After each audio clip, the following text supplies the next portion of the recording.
욥기 36장을 함께 읽었습니다. 오늘 본문도 이제 욥에게 말하는 엘리후의 말입니다. 엘리후는 참 특별한 인물인 것 같습니다. 32장에 처음 등장해서 이제 38장 조금 있으면 이제 하나님께서 나오셔서 다 결론 지어 주시고 교통 정리해 주시고 다 말씀해 주십니다. 하나님의 말씀이 항상 옳죠. 항상 옳은 하나님의 말씀까지 연결하고 또 다리의 역할을 하는 엘리후입니다. 물론 엘리후가 완전하진 않아요. 그 역시 인과응보의 사상이 그 소질이 있고요. 그 이야기를 들으면 다 옳은 말이다라고 할 수는 없습니다. 그럼에도 불구하고 32장에서 등장해서 38장까지 엘리후의 역할이 있습니다. 아무 근거 없이 친구들을 이제 욥을 정죄했던 그 친구들에 대해서도 엘리후가 화를 내고요. 또 욥에 대해서도 하나님 편에서 여러 가지 것들을 말합니다. 성경에 그것에 대해서 반론을 제기하는 욥의 말이 없죠. 그래서 엘리후는 어떤 면에서 보면은 친구들과 같지도 않고 또 욥과 같지도 않고 또 그의 말하는 내용을 이렇게 보면 어느 정도는 객관성을 잘 유지하고 있습니다. 처음 32장에 등장할 때 엘리후가 말하잖아요. 내가 나이가 어리다. 그래서 어르신들이 얘기하는 것을 듣고 있었다. 오늘 본문에도 그대로 그대에게라는 본문의 표현들이 많이 나오는데 다른 성경에서는 다 어르신으로 번역했습니다. 어르신. 엘리후는 좀 젊은 사람이었던 것 같습니다. 그럼에도 불구하고 듣고 있었지만 어느 순간에는 본인의 의견을 다 얘기합니다. 그리고 그 말들이 어느 정도는 객관성을 유지하고 있습니다. 그래서 이 엘리후를 통해 또 우리가 배우게 되는 것이 객관적인 모습이죠. 하나님 앞에서의 객관적인 모습, 사람들을 대할 때도 객관적인 모습. 이게 참 중요합니다. 누군가에게 조언을 하거나 또 누군가를 돕거나 누군가를 세워줄 때 나의 입장도 아니고 그의 입장도 아니고 어느 편도 아니고 객관적으로 사실을 말할 수 있는 힘, 능력이죠. 오늘 본문에도 보면 엘리후가 말합니다. 하나님을 위해서 말한다라고 표현을 해요. 2절에 보면 나를 잠깐 용납하라. 내가 그대에게 보이리니 이는 내가 하나님을 위하여 아직도 할 말이 있음이라. 하나님을 위하여 아직도 할 말이 있음이라.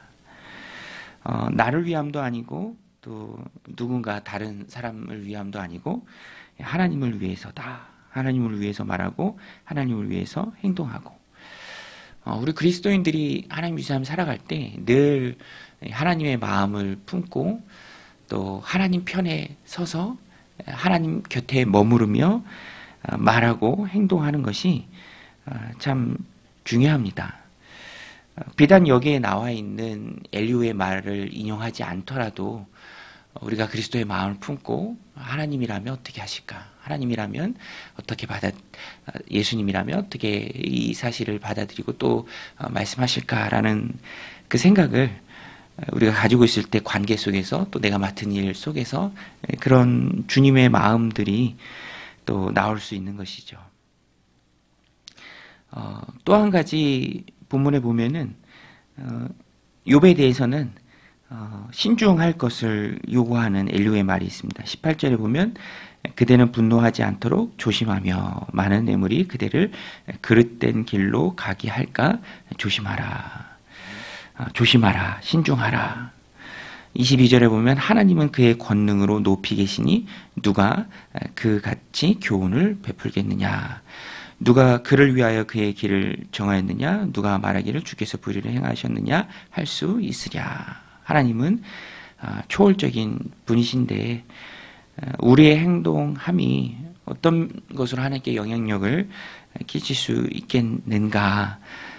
무엇을 행할 때, 생각할 때, 또 어떤 길을 갈 때, 그래서 우리는 하나님 앞에서 조심해야 한다.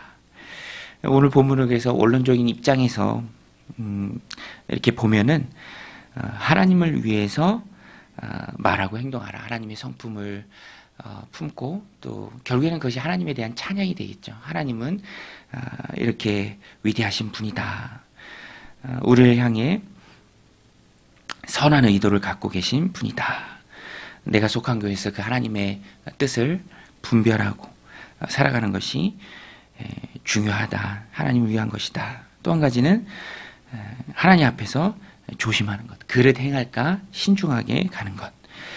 결국에는 우리의 힘으로 다 할 수 없는 것이죠. 우리가 늘 하나님 앞에 기도하고 또 부르짖어야 하는 이유입니다. 하나님의 뜻을 온전히 분별하고 또 그것이 내 안에 가득할 때 우리가 힘있게 하나님 주신 삶을 살아갈 수 있는 것이죠. 그래서 기도하는 것, 주님께 간구하고 또 부르짖는 것, 하나님을 위한 삶이고요. 또 하나님 앞에서 그릇 행할까 조심하는 삶이 된다라는 것입니다. 오늘도 우리의 기도를 필요하는 이들이 참 많이 있습니다. 우리가 내 삶도 잘 모르고 또 사랑하는 우리 가족의 삶이 어떻게 펼쳐져야 할지도 완전히 알지 못하죠. 정말로 하나님을 위해서 그들을 품고 기도할 때 우리가 먼저 이게 하나님의 우리를 향한 귀한 영혼을 향한 계획이다라는 그런 마음을 기도를 통해서 우리가 먼저 얻어야 합니다. 그때 또 힘있게 기도해 줄 수 있는 것이죠. 그래서 시간이 지날수록 또 세월이 흐를수록 내가 하나님 앞에 말씀과 기도로 깨어있는 것이 얼마나 객관성을 유지하고 또 영혼들, 지체들을 세워주고 그들에게 조금이나마 도움이 될 수 있는 일에 중요한가라는 것을 우리가 거듭 깨닫게 됩니다. 오늘도 하나님 앞에 깨어서 기도함으로 하나님의 뜻을 구하며 또 우리의 기도를 필요하는 많은 이들의 앞길을 위해서 그들의 장래를 위해서 또 그들의 몸과 영혼이 주 안에 회복되기를 위해서 확실하게 깨닫고 기도하는 그 가운데 놀라운 은혜의 역사가 가득한 우리의 가정 또 우리의 공동체가 되기를 오늘 우리의 하루의 삶이 되시기를 주님의 이름으로 간절히 축원드립니다. 우리 같이 말씀 붙들고 또 기도하며 나아가겠습니다.